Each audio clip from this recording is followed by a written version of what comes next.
Here to guide us through the trade is Adam Button, Chief Currency Analyst at ForexLive. Good to see you again, Adam. Hi, Greg. I know we're going to get to trade eventually in this discussion, but you have some other ideas on your mind. This one, I think, might be the most controversial for certain members of our audience. You take a look at the Canadian housing market. That had been an overhang for our currency for a while.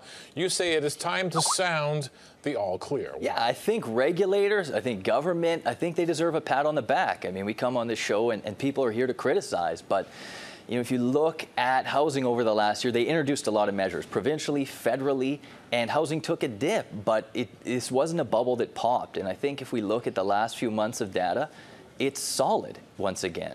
And you know, going forward, I think you can cross that off the risks for the Canadian dollar and for the Canadian economy. Now, that doesn't mean it won't drift a little bit lower or drift a little bit higher, but this 20%, you know, pop in the bubble, this American-style housing crisis, I think you can rest easy on that. And I think homeowners will rest easy on that, and that's going to lead to a bit more spending, a bit more economic confidence. A bit more spending, even though the interest rates are on the rise, because we know we have those record debt loads. And I guess that's the other fear, too, that the chickens come home to roost. That was a trick there. The chickens come home to roost in the sense that you're carrying all this debt, it's getting more expensive to service, and then perhaps your 4 or 5 year fixed rate mortgage comes up for renewal and you're a little bit stretched on that. Yeah, and that's really going to hit in 2020 and 2021. We have a lot of renewals then. The Bank of Canada has been talking about that. And you're right, it is a little bit of a headwind, and Canadians need to use this time to pay down debt, and I think they're slowly doing that. But the idea that, you know, they couldn't handle this kind of mortgage rate,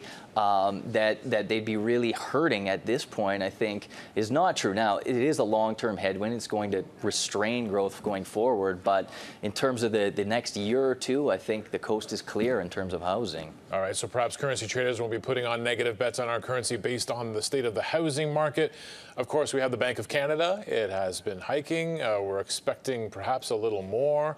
How far do you think that they can go? It seems that all the central banks want to get back to a place of normalcy now. Yeah, and I think they're misguided. There's what they should do and what they're going to do. What they should do is say, you know what, let's see if inflation happens. I don't think it's going to happen. I think globalization is the greatest deflationary force in a century, and automation is another one.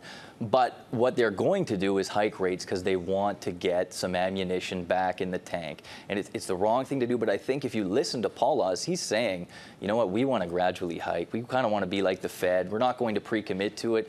The market right now is looking at about 50-50 for October, which is the next time they could realistically hike, and I think it should be much higher than that. The data has been solid enough. The growth is strong enough. America is pretty strong. And this is all if you ignore the trade risks, but barring any of that, I think they're certainly going to hike and will continue to hike. I wanted to pull up some threads on Donald Trump today, and perhaps we can take a look at the UUP, which tracks an ETF, the American dollar trade weighted against a basket of currencies. Donald Trump coming out and saying that he's not a fan of rising rates either, and the American currency took a bit of a step back. In the States, is it the same situation? Is Mr. Powell going a little too... The idea is slow and steady, but is he going too aggressively even with that slow and steady path? Yeah, well, I don't think he's going to change. And, you know, the Fed, the one thing you can really count on is independence. You know, they have hawks and they have doves, but they are all fierce about independence. And if anything, this is going to make them more stubborn about hiking, you know, at the margin, because they don't want to feel pushed around. I don't think they particularly like Trump. But if you look at it as a trade, and kind of what we do is we're trading headlines, Trump, the trade this year on almost everything he's done is to fade it. So every time he comes in and jars the market and says something way out of line like he's done today, it gets walked back and the market goes back to where it was. And right now that means U.S. dollar strength.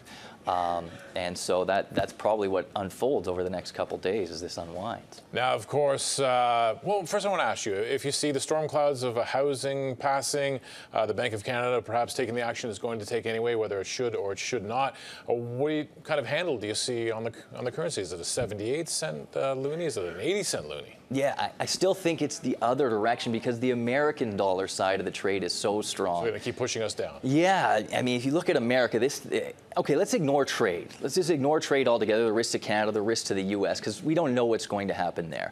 But you have a huge corporate tax cut. You have America that's picking up. Its housing market can still run a long way from here. You have some animal spirits starting to come out in a lot of different industries. And you have the Fed hiking, so the U.S. dollar, really everything is working for it, and the market's not that excited about it. If you look at any of the metrics about what people are investing in, the U.S. dollar isn't that favored to the point where you think it's overcrowded. I think the dollar can still run a long ways from here, but the Canadian dollar elsewhere against the yen, against the other commodity currencies, can do very well in the next year. And part of that is the spillovers from America. As you know, tough as this trade war is, if America's strong, it's good for Canada. And if the Canadian dollar is weak a little bit there, you're going to have some more investment in Canada, and it can strengthen against the Australian dollar, New Zealand dollar, the yen, and some others. All right, Adam, always a pleasure to have you here. Thanks for joining us. Thanks. Adam Button, Chief Currency Analyst at ForexLive.